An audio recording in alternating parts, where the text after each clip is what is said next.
Diversity Explosion panel. My name is Dana Dillard. I'm happy to be hosting with you this afternoon. I'd like to start by having each of our panelists introduce themselves and tell us a little bit about them. So we'll start first. Woody, get us going. Tell us a little bit about you. Okay, my name is Brian Woody White. I work for Homebridge Financial Services. I am the Chief Diversity and Inclusion Officer. I've been in the mortgage industry since 1986, so I've just tapped onto everything that's going on in the mortgage industry. I've spent 30 years as a Chief Technology Officer, Chief Technology Security Officer, and worked in business, project management, all those fun things. So I'm happy to be here today. Thank you. Good to have you here. And Kelly, we'll move across the screen to you. Tell us a little bit about you. Well, my name is Kelly Pelkey, and I work for Mr. Cooper. And I'm also the mom of a transgender young woman, and I advocate for that group. At Mr. Cooper, I'm also the president of the Pride ERG. Great. Thank you very much. Sol, get us going. Sure. Sol Avila is my name, and I am the Senior Director of U.S. Operations for Altisource. In my career, I've led many business resource groups focused around pride, women in leadership, and Adelante, which is also for the Latinx community. And so diversity and inclusion is very near and dear to my heart as well. And I'm excited to be a part of this conversation today. Great. So glad to have you. All right, Tassine, tell us a little bit about you. Yeah, my name is Tassine Mohammed. I moved to the US in the year 2000. It's 21 years ago. I worked as a principal architect for Champion X. It is an energy company based out of Houston, Texas. And I also worked for a mortgage company for a few years until 3 years ago. Back to you. Okay, great. Well, our topic today is really the workforce of the future and how it's changing demographically and what's going on in different underrepresented communities. So we're going to start, Kelly, with you. And, you know, the last 18 months has been so hard on our employees. I mean, based on your experience, what is the top issue that team members feel is unresolved as we look down the road? Kelly's going to get us started, but then everybody feel free to jump in. Well, I think without question, the primary concern today is working from home or not. And if we do have to go back to the office, is that the office where I want to be? Is that the culture I want to be with? Is that the industry I want to stay with? McKinsey says that there is going to be a huge job shift as the narrative of work from home evolves. And I think that absolutely people are concerned about work from home, not work from home, and is this where I want to work? Great. Anybody else want to chime in on the big issue that's unresolved for employees? Well, I'll add a couple of quick comments. You know, it's true, you know, work from home is the number one thing that everybody's talking about, but you know, how we got here was really without discussion around regulations and rules and things like that. We just all had to do it, right? We were forced to do it. And I just think that when we go back to work, there's going to be a little bit of an awakening, especially in the areas of financial services. There are things that happen in the office because of security, because of oversight, of some physical documents, all sorts of things. And, you know, it's just not going to be as easy as people think for companies to make that shift, because there are regulations like SOX and other things that really do demand a level of due diligence. And today, we really don't know what's going on in people's home. We don't know who's there, who's looking at documents on the screen. We don't know these things. And even though I know it's important that we address working from home, I think it's going to be a little bit of an awakening when we do go back and start addressing it the way we normally would have had it not been a pandemic. That was said like a true compliance person, Woody. Definitely wearing the compliance hat, because it is a little scary, all the data that our employees have on their laptops. So, well, let me tag on to the work from home theme for a little bit. So for communities of color, Woody, get us started here. Do you feel like work from home is a plus, a minus, or somewhere in between? How do you see it? You know, I think for communities of color, I'm not really sure it's different from any other community, right? Different occupations, different economic levels. So I think in the end, you have some communities of color and people of color who can work remotely because their jobs allow. And then I think we have more urban and other types of communities that can't. And I think we learned that from COVID, right? You know, during COVID, we had all of these communities of color and so many people that were essential workers. And as we went through the statistics, we realized that more people died in these communities because they had to work. They could not be at home. So I don't really think it's going to change that much. I think those people who can probably will, and those people who can, as we saw during COVID, will not. But the one thing I'll say that we did see during COVID, and I think a lot of people who were working in essential jobs did get, is they got a lot more courage. You know, they got a chance to see how valuable those jobs were along with everybody else in the world. And, you know, they're rightfully so demanding higher wages. And I think that's why a lot of these positions are open right now, not being filled, because people realize the value of what they were doing and how it helped the world being in some of those essential positions. So, you know, that's why I think a lot of jobs are not filled right now, because people are demanding more wages for the worth that they just experienced helping the world.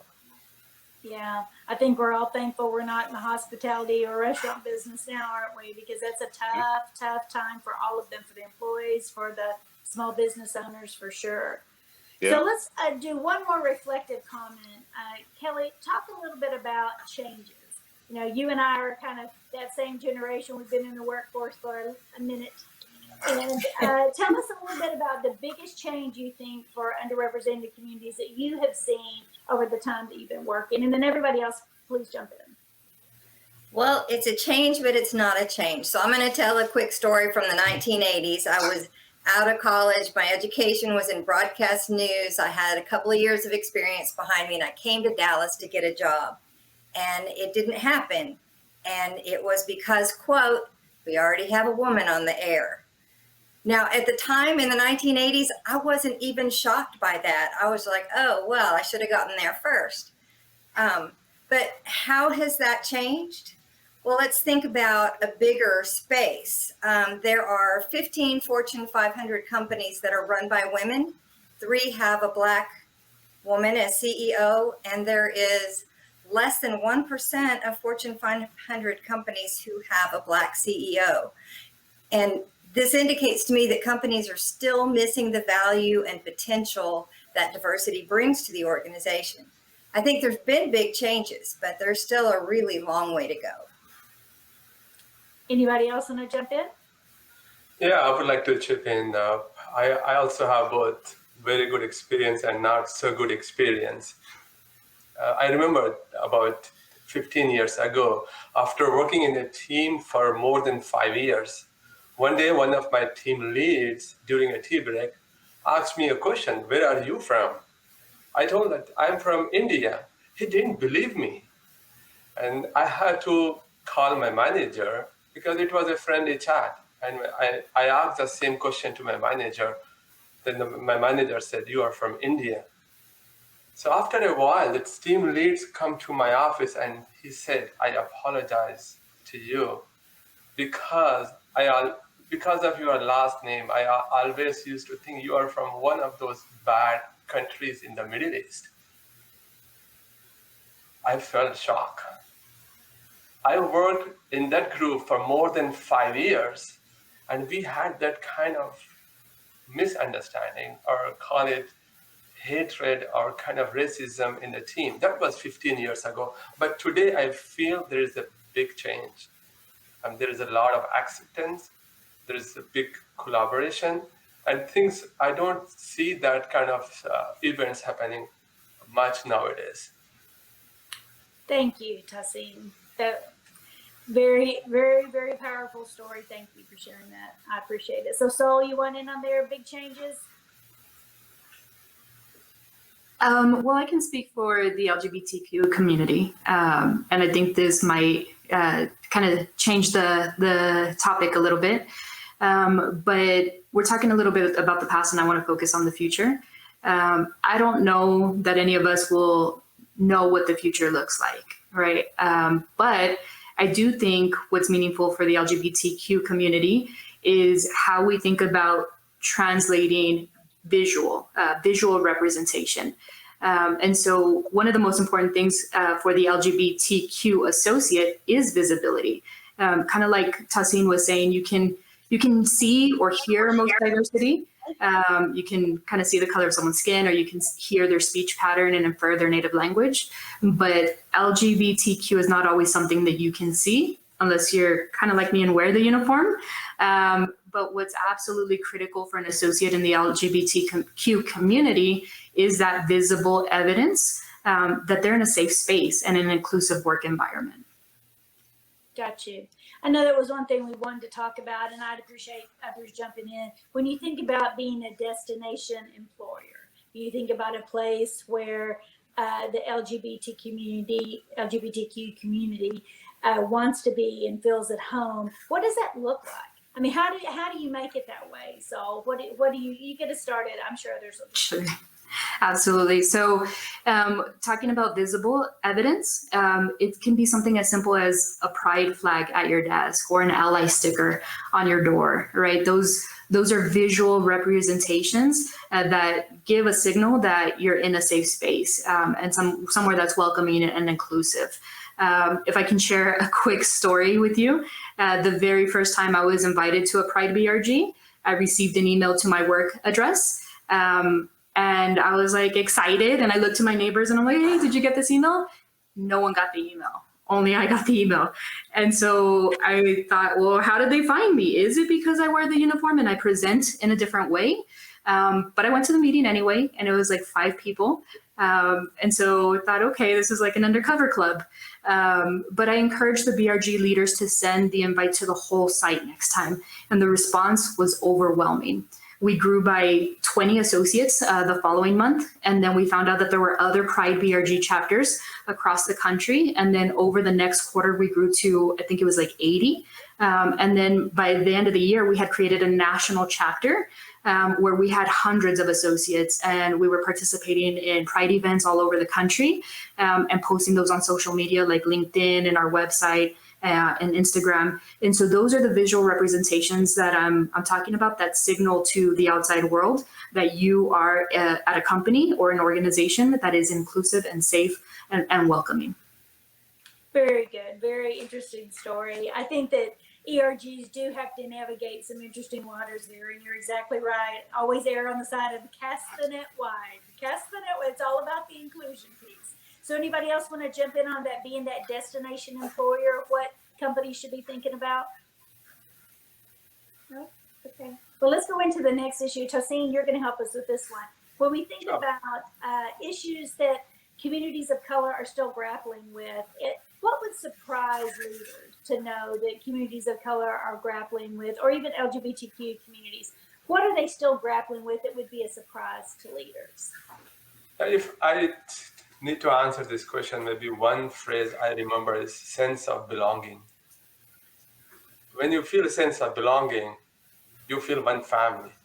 You feel you are part of the group, and you do more than what is expected.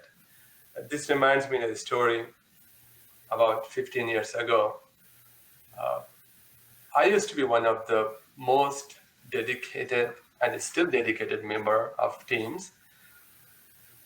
One day my manager called me during the annual evaluations, and he said, Tahsin, you have a lot of good things. You are A+ here, A+ here, A+ here. But one thing I suggest you improve, that's your communication.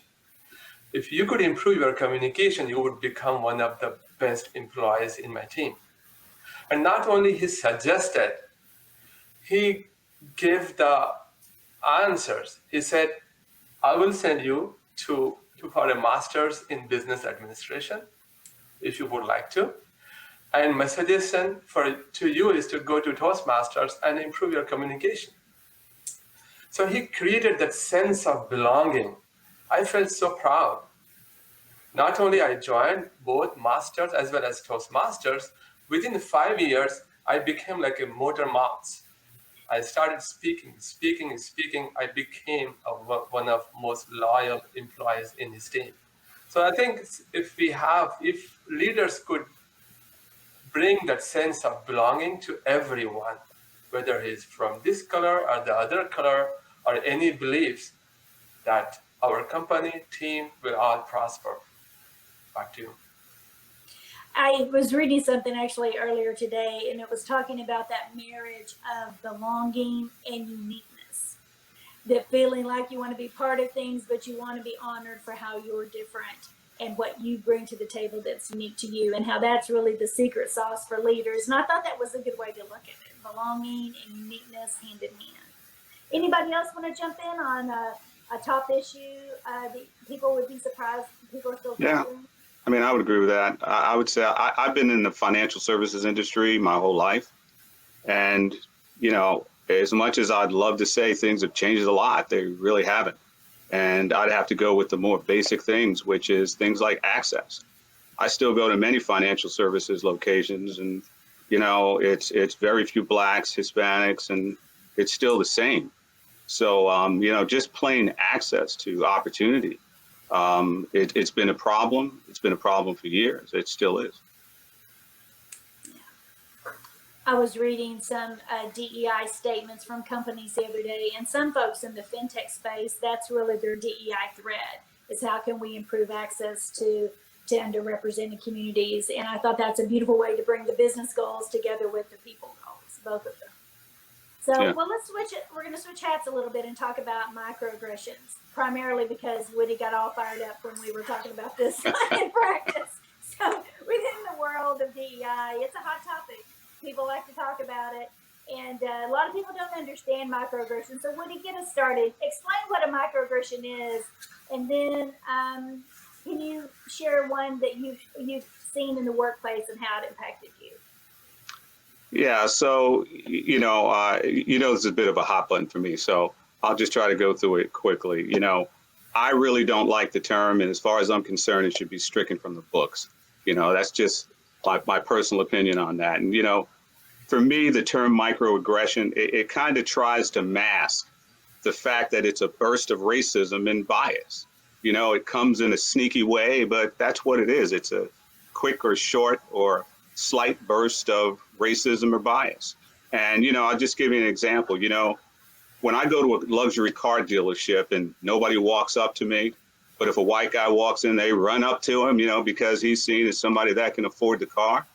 That doesn't make me feel like it was micro. It wasn't micro to me. It pretty much pisses me off. You know, when I go to a conference, and I've been to a number of conferences, and I walk up to a booth and they want to talk to the white guy who actually works for me.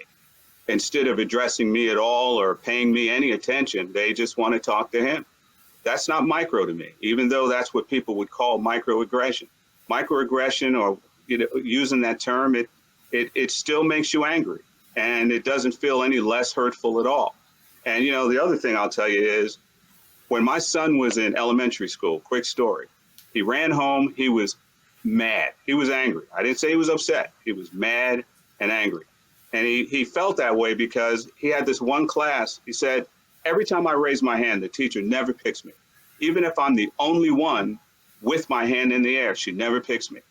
You know, I won't tell you how we dealt with that, but at the end of the day, that's what somebody would call microaggression. And to my son, it wasn't micro at all. You know, it was real, it was hurtful, and that's how it happens, you know. So, you know, I'm not giving anybody any kind of license to do small things and just call it microaggression and think it's okay. It's not okay in any way. And I know before somebody sends me an email, I'm going to hear, well, you know, Woody, a Black psychiatrist at Harvard, Dr. Chester Middlebrook, actually coined the term microaggression. But, you know, you have to kind of take a look at it in context, right? In 1969, 1970, when he coined that term, maybe he meant it's something smaller also going on, because during that time, what was he dealing with? He was dealing with the Emmett Till situations. He's dealing with cross burnings, black girls being blown up in churches. Yeah, it's micro in retrospect to that. But overall, you know, even when he put out that term, his colleagues challenged him on that without any real data to say that people would see it as micro. So, I'll end it with that and just simply say, if you want to really see something about it, take a look at a movie called Ragtime that was made in 1981. You'll take a look at what the primary character in that movie went through, and you'll think, why would he go through all of that? It wasn't a big deal, but to him it was. And microaggression for me, it really is up to the person it happens to. If it happens to me and I think it's no big deal, then it's no big deal. But some person in academia cannot define it for me and say that it was no big deal, you shouldn't be upset. Mm-hmm. Well, you hear that sometimes. People say, well, I didn't mean anything by it, or that wasn't intentional, and it doesn't matter. It's how it's received. It's how it's Exactly. received, period. And people don't often get that. They think, well, I didn't mean anything. Well, that's not what matters. How was it received? So that's a very, very good point. So anybody else on microaggressions that have occurred to you or that you've observed that maybe people aren't aware of? Yeah, I can share my story. I have been a member of different professional groups. In one of the groups where I used to attend meetings, occasionally we used to have the families get together or some parties or happy hour. However, I used to always notice that one person used to ignore me while planning the events. And I reported once, they said, oh, it was just a mistake. But he avoided me in planning the parties, so I was not able to contribute. And many times I had to skip those get-togethers. I think that is also indirectly, it is a form of microaggression to me. Mm-hmm. Yes, it is. I think another one that people don't get is interrupting. When you're in meetings and not letting people finish their thoughts. And I would just encourage everybody to be the one who says, wait a minute, she didn't get to finish. Wait a minute, let her finish her thought, and be an ally to get in there and support people. And sometimes it's just introverted people, or it's people who just don't have to be the loudest voice in the room, but to honor them by acknowledging, let's let them finish before we step in there. Well, Tassin, we were going to move next. Did somebody else have something to say? I was just going to say it tends to be women, right, that get interrupted or not able to contribute. And so, yes, not only other women helping and interjecting for, hey, let her finish, but also men, right? I think men recognize as well, too, like, you keep interrupting Soul. Soul needs to say what she needs to say. Right. Be a support. Yes. Okay, we were going to talk a little bit about allyship. Tassin, you were going to get us started here. Allyship requires a lot of education because people aren't really born with a lot of this knowledge. They have to seek it. And frankly, it's ongoing, right? You're never going to be finished in educating yourself. So what are some of the podcasts or books or articles that you've read that have educated yourself or that you would recommend? Yeah, thank you, Dana. That's an easy and tough question at the same time. It is easy because I am from India, and I got an opportunity to visit many countries in Asia as well. And at the same time, I love movies too. So I think if I would recommend 2 items. And the goal here is to understand other person's culture, understand other person's beliefs, and also understand how the other person looks into the world. So maybe I will because I was treated or misunderstood as a kind of good or bad person because of my background by certain people, I would recommend that read a book. I said that Destiny Disrupted by Tamim Ansari. He talks about Muslims' contribution and how the Middle East was formed, especially during the Middle Ages. That book is highly recognized by many authors, many leaders, especially academia within US. Once again, it says Destiny Disrupted by Tamim Ansari. And if I remember a movie, I love the movie, The Lawrence of Arabia, because that tells, it's not only entertaining, but it tells how the modern Middle East was created. Those are the 2 items I would love to share with you all. Very good. Very good. Does anybody else have anything that somebody they follow on Twitter or a podcast or a book that they would recommend? I have been listening to a podcast that's called Diversity on Fire, and it's two young people having discussions with professionals, or the one book that I bought after listening to the speaker.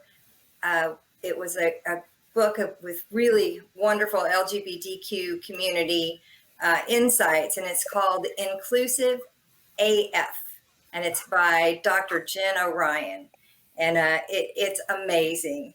I also just finished a book by Michelle Silverthorne called Authentic Diversity, and she debunks all the old rules of diversity. She calls them the old rules, and these are the rules that we're actually following now, and she gives us a whole new plan for the new rules to help us get in the right place. It was an excellent read. Well, good, very good, Kelly. Thank you. I'm gonna take advantage of those myself. Very good. One person I follow in Twitter that I really like is Nicole Hannah-Jones.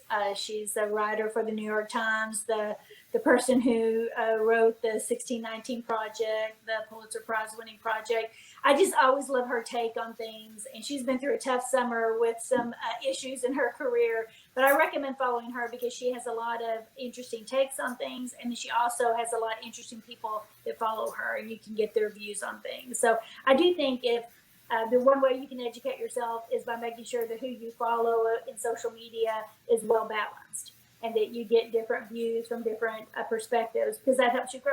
And that's just an easy way to educate yourself. So, okay, we're going to move into leadership of the future. Okay, here we go. Sol, you were going to get us started on this. So, a connection with your manager, your direct manager, is just such a key to being successful at work. And thinking, wearing our underrepresented communities hat, what's the one thing that you think managers could do that you don't see a lot of that would make a big difference to communities? I don't think it's one thing. I think it's many things, and it's simple things. It's saying good morning. It's having team huddles. It's celebrating successes and having regular one-on-ones. And I'm not talking about feedback sessions. I do want to share a quote from Marcus Buckingham. He's the author of First Break All the Rules, and that's subtitled What the World's Greatest Managers Do Differently. And he says, no one likes feedback. No one wants feedback. We want attention. We want positive coaching, developmental attention. So people don't like feedback. They like strength-based coaching. And that lends itself perfectly to what we're talking about in terms of diversity and inclusion. Focus your attention on your associates' unique strength and the value that they bring. That is so true. And I think for managers, taking the time to build that connection with your team members. I mean, what do you have in common? And then how are you different? And something that you can connect on, right? I mean, something you can connect on, and not just always looking at the numbers and you didn't hit this and you didn't hit that and what the issues are, but connecting as humans. So what other thoughts do people have about connecting with the manager? What's one good thing you wish managers would do? I wish my manager, in general, manager listens to people. A lot of times we get lengthy things. Okay, you do these things for this month, a long list of items for the team members. But I hope all the managers, they listen to their team members. They understand their issues, their challenges. It could be whatever. It could be even understanding their personal beliefs and their challenges would go a long way. Good. Very good. That's just one thing. I was going to say that, speaking from more of an executive standpoint, managers need to embrace what they're seeing and what's happening in all these changes. I still have some people that I'll work with who'll say, I don't like computers, and you got to get past that kind of stuff, right? You have to embrace what's happening and the change in the environment, and you have to start to pivot better.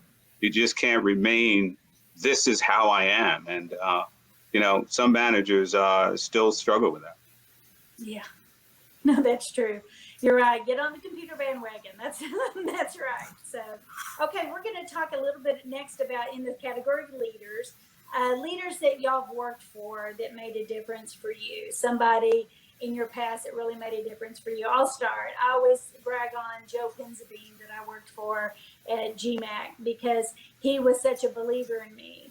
And I can remember I was managing community outreach in the housing counselor area, and he came to me and asked me if I would run REO, and I was like, okay, I'm like the person who keeps people in their homes. I mean, how can I run REO? And he's like, you can do it. You can do it. I'll help you. You can do it. And he was just so such a believer and so solid. And whenever I had to deliver bad results, like we failed an audit or we got in trouble with the customer or whatever it was, he always had my back. I didn't feel like he was going to throw me under the bus. I felt like he'd say, okay, what can we do? How can I help?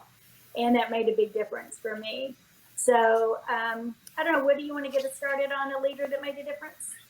Sure. I'll say in the past for me, a lot of the managers that I dealt with, they tried to lead through a closed door and just be a faceless being. And you really can't do that. For people to trust your leadership, you have to get in the mix. You have to care about what people are trying to do. You have to be willing sometimes to even get your hands dirty so that, the people that work for you really think that you care about what's happening. And I think Undercover Boss is a great example of that, right? All these people who think they're great managers, and when they put on a disguise and they see what people really think of them and how bad things are, they realize that they tried to manage from a pedestal, and that just doesn't work. People want to feel connected.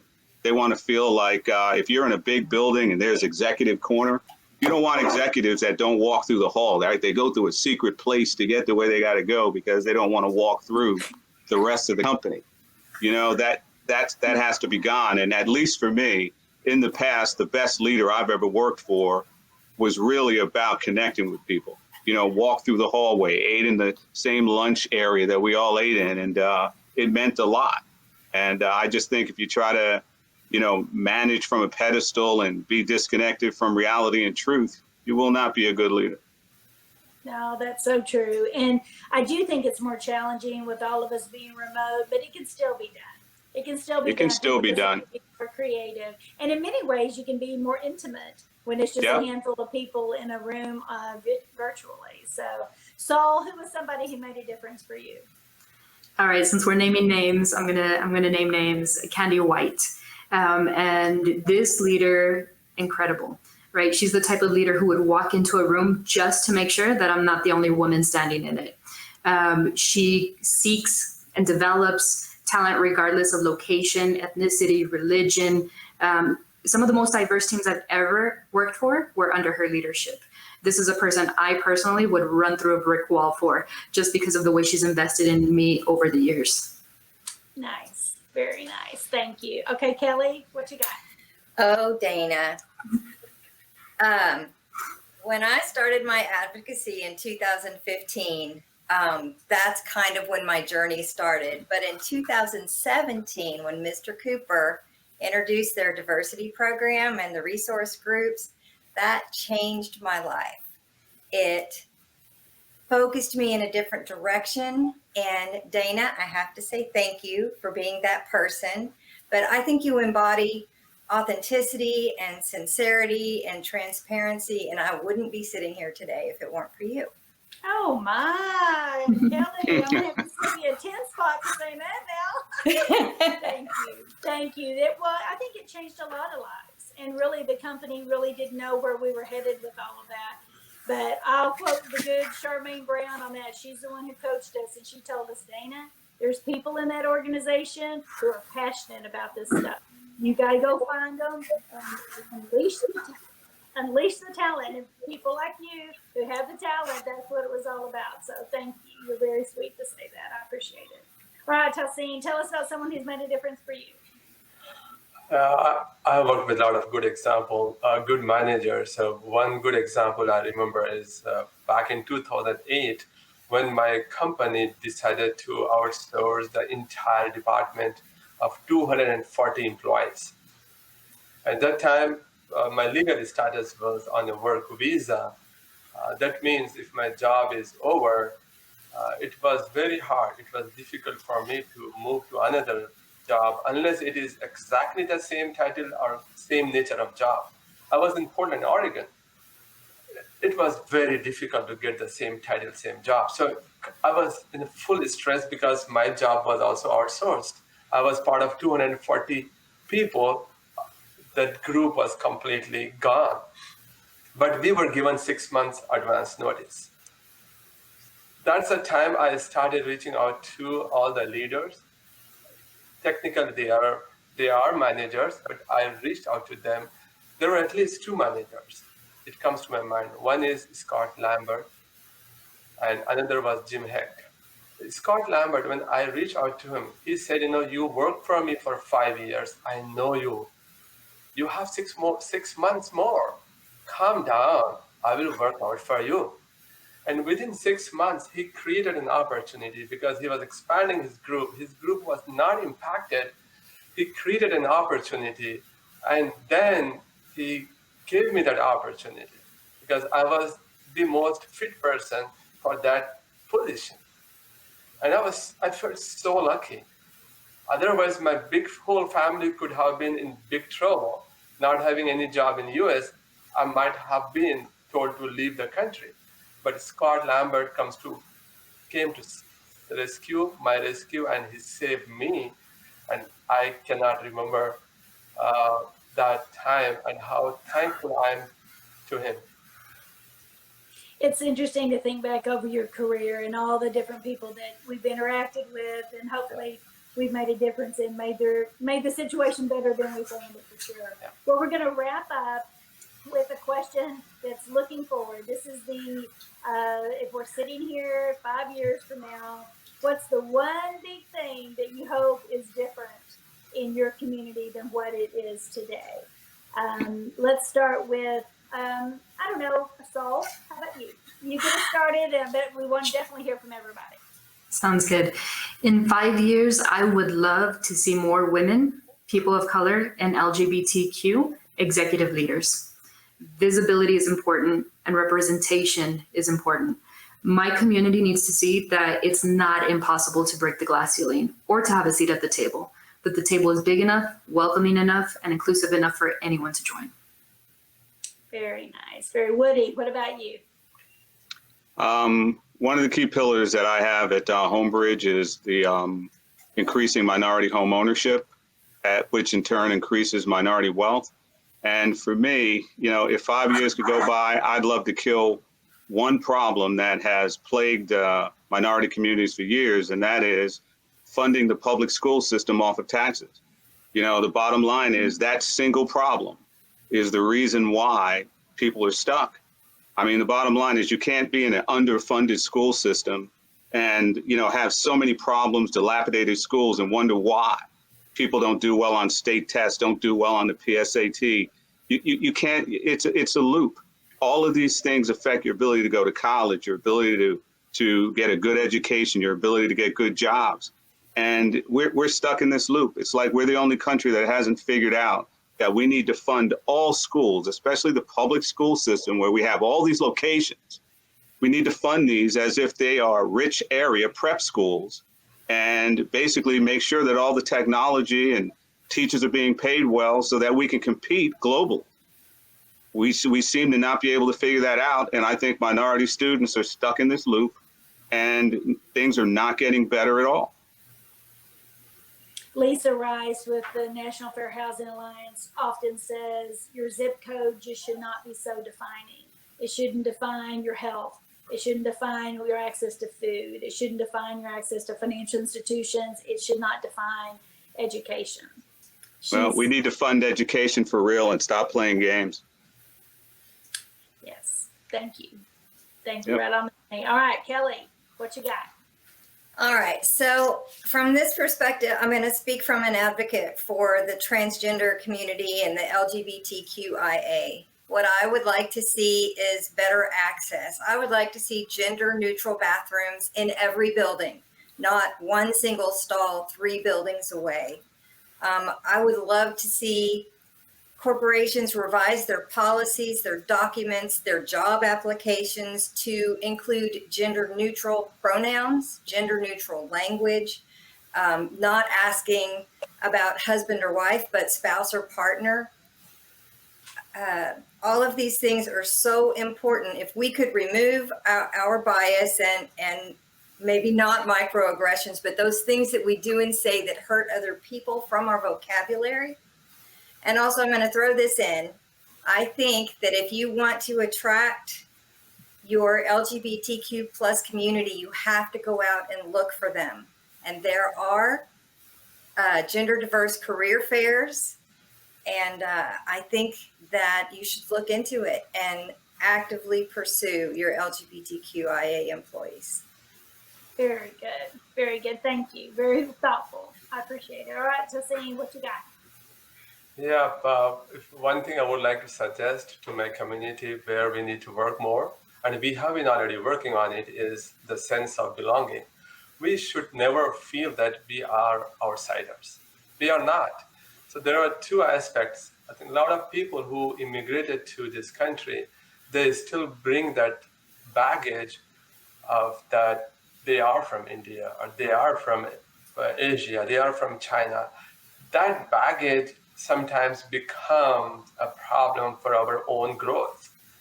So this country has tons of opportunities. You need to come forward. You need to participate in politics. You need to participate in civic activities. You need to come up and report when you see the problem, and you become a leader what you want to be. And this is a place where you could become that leader. English was not even my third language. English was my fourth language. I could not speak 17 years ago. I participated in the national speech contests. So I would like to encourage my team members that this is a place, this is our home. We have the same opportunities as others. So we need to go forward, build that relationship with other minority groups, build relationship with the majority groups, and we work together for the progress of this country, and we all become a happy communities. I think that's one, thank you, Tassine. I think that's one thing people don't get about employee resource teams, is that even though they are based sometimes on similarities, all the groups love to work together. And they love to work with people who are passionate about whatever the cause may be and learn about each other. So it's a perfect example of bringing communities together to make a better company, to make a better country. I think that's right. Well, I can't thank y'all all enough for your time and your wisdom today. It's just such an important topic in the mortgage industry. And I appreciate y'all not only being with us today, but your leadership in your industry and your company and helping us be more prepared for the workforce of the future. So thank you, everybody. That's the end of this session. And up next will be Charmaine Brown and I. We'll be back in a minute with some uncomfortable conversations. So, okay, thanks, everybody.